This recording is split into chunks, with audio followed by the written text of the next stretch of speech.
Hello मित्रांनो, मी केतन तुम्हा सर्वांचं हार्दिक स्वागत करते भटकन टीव्ही केतन या माझ्या युट्यूब चॅनलमध्ये. काही दिवसांपूर्वी मी एक व्हिडिओ टाकला होता. त्यामध्ये तुमच्या बऱ्याचशा प्रतिक्रिया माझ्यापर्यंत पोहोचल्या आणि माझे पण काही क्वेश्चन होते जेव्हा मला बीएमसी करायचं होतं त्यावेळेसचे, की तुमच्या पण काही क्वेश्चन आणि माझे क्वेश्चन असे मिळून मी एक 7 ते 10 क्वेश्चन तयार केलेले आहेत आणि त्याबद्दल आपण आता डिस्कस करणार आहोत. तर चला आपण सुरू करूया आपल्या व्हिडिओला.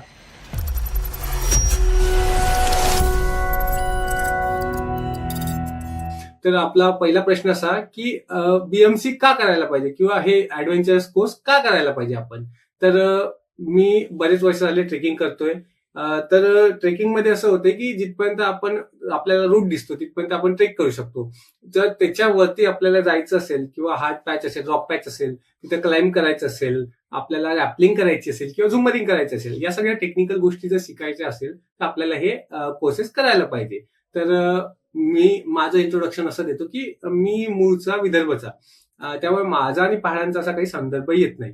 बट मी बरेच वर्ष झाले पुण्यामध्ये राहतो, तिथे ट्रेक करतो. बऱ्याच कंपन्यांसोबत ऍज अ ट्रेक लीडर म्हणून काम केलं. त्यानंतर मी स्वतःची पण कंपनी ओपन केली. त्यामध्ये पण आम्ही बऱ्याच लोकांना ट्रेक्सला घेऊन जातो. तर तिथे एक माझं असं व्हायचं की नेहमी वाटायचं की आपण ट्रेकला तर घेऊन जातो लोकांना, पण जिथे टेक्निकल पोर्शन येते तिथे आम्ही टेक्निकल लोक हायर करायचो. पण माझं असं व्हायचं की आपल्याला का नाही येत या गोष्टी, आपण पण शिकायला पाहिजे.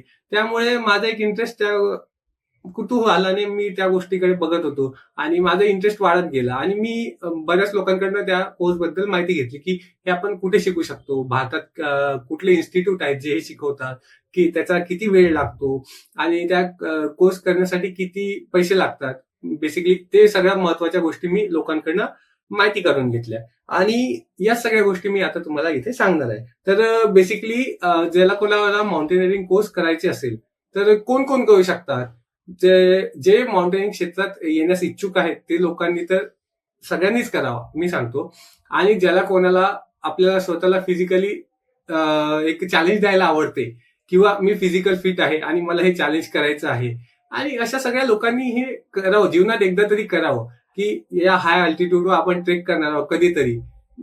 आता या कोर्समध्ये मी एक सांगणार तुम्हाला की फिजिकल पेक्षा मेंटली खूप चॅलेंजिंग हा असा कोर्स असतो. यामध्ये कोर्समध्ये असतात बीएमसी, एएमसी आणि सर्च अँड रेस्क्यू. बीएमसी म्हणजे बेसिक माउंटेनिअरिंग कोर्स जो मी केला आहे. त्यावरती असतात एएमसी. एएमसी म्हणजे ऍडव्हान्स माउंटेनिअरिंग कोर्स आणि त्याच्यावरती असतो तो आपला सर्च अँड रेस्क्यू.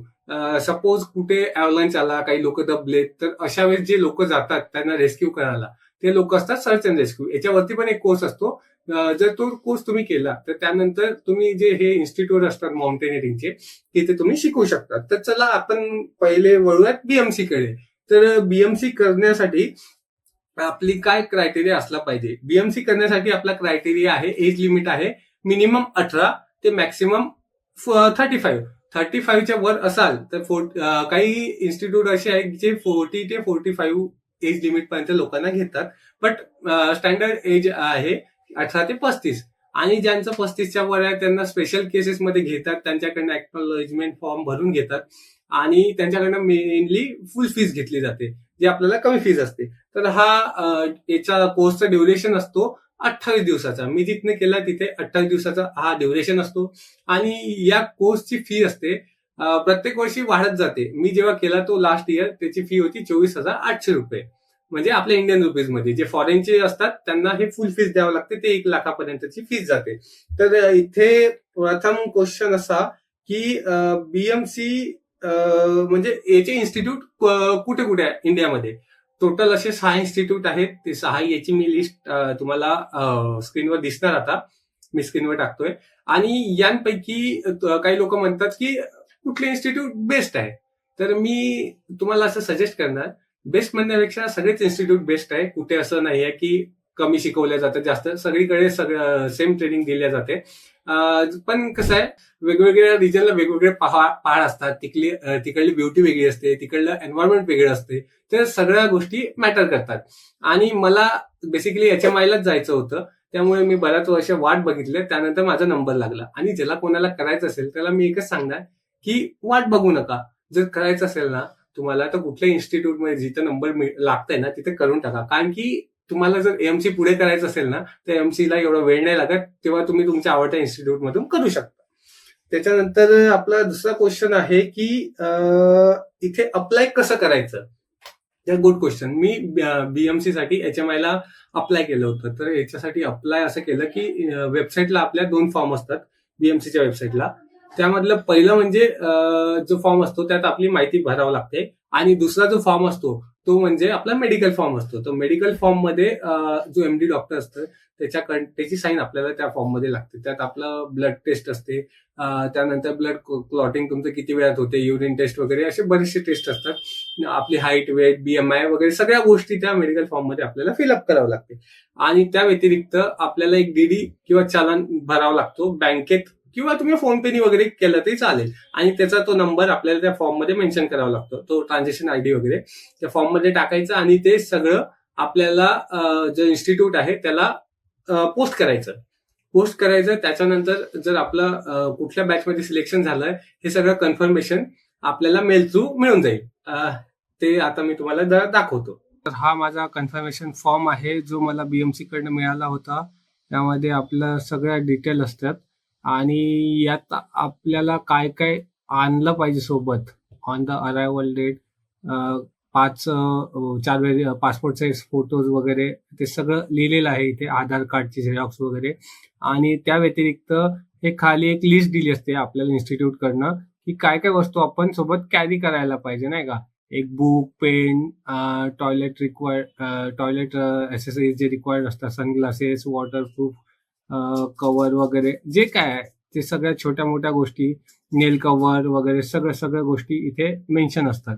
तर हा फॉर्म एकदा तुमचं जर कन्फर्मेशन झालं की माझं बॅच नंबर 372 मध्ये होतं, तसंच त्यामुळे इथं सिरियल नंबर 372 तुम्हाला दिसून येईल. ठीक आहे, तर हे झालं. आणि याच्यानंतर आपल्याला फिजिकल फिटनेस, तर सगळ्यात महत्वाचं म्हणजे फिजिकल फिटनेस. तर या ट्रेकसाठी आपल्याला किती फिजिकली फिट राहावं लागेल, तर या ट्रेकसाठी आपल्याला बरंच फिजिकली फिट राहावं लागेल. आणि फिजिकली पेक्षा मी जसं आधी बोललो आपल्याला मेंटली फिट राहणं खूप गरजेचं आहे. कारण की एका लेवलला आपण जाऊ शकतो, कारण की आपण पॅन्डम टेस्ट असतो 8व्या दिवशी. जर पॅन्डम टेस्ट पास केला आपण, तो टेस्ट असा असतो की 15 किलोचं ओझं असते आपल्या पाठीवर आणि 14 किलोमीटरचा तो ट्रेक असतो. आपल्याला 3 तास असा टाइम असतो आणि तो करावा लागतो. तर होऊन जाते इझिली म्हणजे जो फिजिकली ओके असेल तो करू शकतो. तर त्याच्यासाठी तुम्हाला आधी प्रॅक्टिस करावं लागेल. आधीच जायच्या इन्स्टिट्यूटला जायच्या अगोदर आपण रनिंग चालू करा 1-1.5 महिना अगोदर आणि ते टाइम वाढवत जा. आणि जर कोणाचं टाइम जवळ आला असेल की इन्स्टिट्यूटला आपल्याला नंबर लागलाय आणि टाइम नाही मिळाला, तर खूप कमी टाइम असेल, तर अशा लोकांनी काय करायचं की बॅग घ्यायची, त्यात वेट टाकायचं आणि रनिंग करायचं. त्यांनी काय होईल की तुमचं प्रॅक्टिस पण होईल आणि तुम्ही म्हणजे फिजिकली फिट राहाल. तर हे एक आहे. त्यानंतर आहे ग्रेडिंग.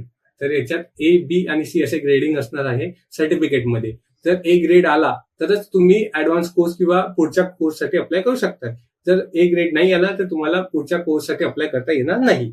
तर हे झालं. याच्यानंतर यामध्ये करिअर ऑपॉर्च्युनिटी काय काय असणार आहे, तर यासाठी करिअर ऑपॉर्च्युनिटी बऱ्याचशा आहेत. जर मी जसं सांगितलं तसं तुम्ही कुठल्या पण कंपनीत ऍज अ ट्रेक लीडर म्हणून जॉब करू शकता. त्यानंतर तुमची स्वतःची ट्रेकिंग अशी कंपनी चालू करू शकता. त्यानंतर जर तुम्ही सर्च अँड रेस्क्यूचा पुढला कोर्स केला तर तुम्ही जे इन्स्टिट्यूट आहेत वेगवेगळे आपल्या भारतामध्ये, त्यामध्ये ऍज अ प्रोफेसर तुम्ही पोरांना शिकवू शकता. तर या सगळ्या गोष्टी यात इन्क्लूड आहेत. आणि एवढं सगळं झाल्यानंतर BMC मध्ये काय शिकवलं जाते आपल्याला. BMC मध्ये आपल्याला rock, ice and snow craft अशा 3 प्रकारचे क्राफ्ट शिकवले जातात. पहिले 8 दिवस आपण असतो, मी HMIचं सांगतो कारण की मी HMI मधून केलं. तर पहिले 8 दिवस आपल्याला इन्स्टिट्यूटमध्येच असते, तिथे ट्रेनिंग दिली जाते. रोज सकाळी मॉर्निंग PT होते. त्याच्यानंतर आपल्याला लेक्चर्स होतात बरेचसे. त्यानंतर आपल्याला रॉक ची ट्रेनिंग दिली जाते, कारण की बेसिकली रॉक ट्रेनिंग हे इन्स्टिट्यूटच्या जवळच टेंजिंग रॉक आहे, तिथे आपली ट्रेनिंग असते. त्या व्यतिरिक्त आपल्याला नॉर्थची प्रॅक्टिस वगैरे या सगळ्या गोष्टी 8 दिवस केल्या जातात, 7 दिवस केल्या जातात. आणि 8व्या दिवशी आपल्याला 7व्या दिवशी टायगर हिल एक ट्रेक असतो, तो कम्प्लीट केल्यानंतर 8व्या दिवशी पांदम टेस्ट असते. 33 कोटी देव आठवल्या, 33 कोटी देव. बापरे, काल आलो इथं. पण काय सांगावं, प्रॅक्टिस गरजेची. पांदम टेस्ट जर आपण पास केली तरच आपल्याला ग्लेशियरकडे किंवा बेस कॅम्पकडे नेलं जातं. जर आपण टेस्ट पास नाही केली तर आपला सफर तिथे संपतो. त्याच्यानंतर जर आपण टेस्ट पास केली त्यानंतर आपल्याला यक्सुमला नेलं जातं, म्हणजे जे सिक्कीम मध्ये आहे. दार्जिलिंग ते सिक्कीम आपण मग तो गाडीने प्रवास असतो. त्याच्यानंतर आपल्याला ते सिक्कीम पासनं बेस कॅम्प पर्यंतचा प्रवास असतो, तो सगळ्यात टफ असतो. तो केल्यानंतर आपल्याला ग्लेशियरला नेलं जातं. बेस कॅम्पला पोहोचल्यानंतर रोज 3 तासाचा ट्रेक असतो. हा ट्रेक असतो म्हणजे ऑक्सिजनची कमतरता असते, त्यामुळे त्रास जातो बऱ्याच लोकांना, आणि आम्हाला पण थोडाफार गेला होता. तर तिथे जायचं, ग्लेशियर प्रॅक्टिस होते आणि 24व्या दिवशी आपल्याला हाईट गेन करायला लावतात. हाईट गेनला आपलं एक्सपिडिशन होते. म्हणजे HMI कडून आमचं झालं होतं माउंट रेनॉकचं एक्सपिडिशन, आणि तिथे आम्ही 5000 मीटरपर्यंत हाईट गेन केली होती. तर ज्याला कोणाला करायचं असेल तर बेस्ट आहे, HMI तर बेस्ट आहे मी म्हणतो, आणि बरेचसे इन्स्टिट्यूट ते पण सगळे चांगलेच आहेत. तर आता गोष्टी अशा की आपल्याला कन्फर्मेशन लेटर जेव्हा येते ना, तेव्हा त्यामध्ये आपल्याला बऱ्याचशा गोष्टी माहीत पडतात की आपल्याला सोबत काय काय घेऊन जायला पाहिजे, त्याची लिस्ट तिथे असतेच. आणि त्या व्यतिरिक्त मी बोलणार की एक सरसोचं तेल सोबत ठेवा, आणि की तिथे तो एक बाकीचे तेल गोठून जातात. सरसोचं तेल याच्यासाठी की आपली बॉडी गरम ठेवते, आणि सोबत खायचं काही वस्तू ठेवा, कारण की इतक्या हाय अल्टिट्यूडवर गेल्यावर आपल्याला जेवण जात नाही तरी जबरदस्तीने खायचं. पर्सनल एक्सपिरियन्सनी सांगतोय, जबरदस्तीने खायचं. हे सगळ्या गोष्टी झाल्या. आता मला वाटते की बऱ्याचशा गोष्टी मी कव्हर केलेल्या आहे. आणि अप्लाय कसं करायचं, फीस किती, फिजिकल फिटनेस खूप महत्वाचं आहे बरं का. ते ह्या गोष्टी मजाकमध्ये घेऊ नका, आणि पुढे जाऊन तुम्हाला त्रास होणार. कारण की जे पॅनडम टेस्ट आहे ना, तिथे सगळ्यांची बँड वाजते. त्यामुळे फिजिकल फिट असलं पाहिजे. ग्रेडिंगचं झालं, करिअरचं झालं, मेडिकल फॅसिलिटी. तर वरती तुम्हाला मेडिकल फॅसिलिटी अवेलेबल असते, वरती पण असते आणि इन्स्टिट्यूटमध्ये पण असते. बट जर तुमच्या पर्सनल कुठल्या मेडिकेशन चालू असेल किंवा गोळ्या वगैरे चालू असेल तर ते सोबत ठेवा.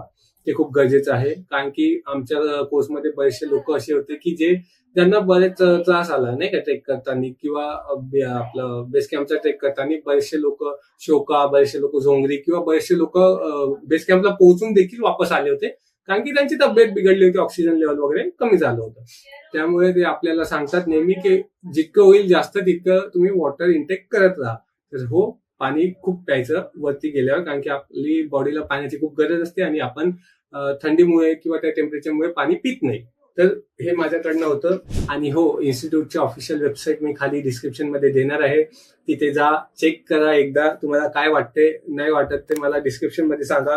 त्यानंतर मी तुम्हाला आणखी काय राहिलंय आपलं बेस्ट.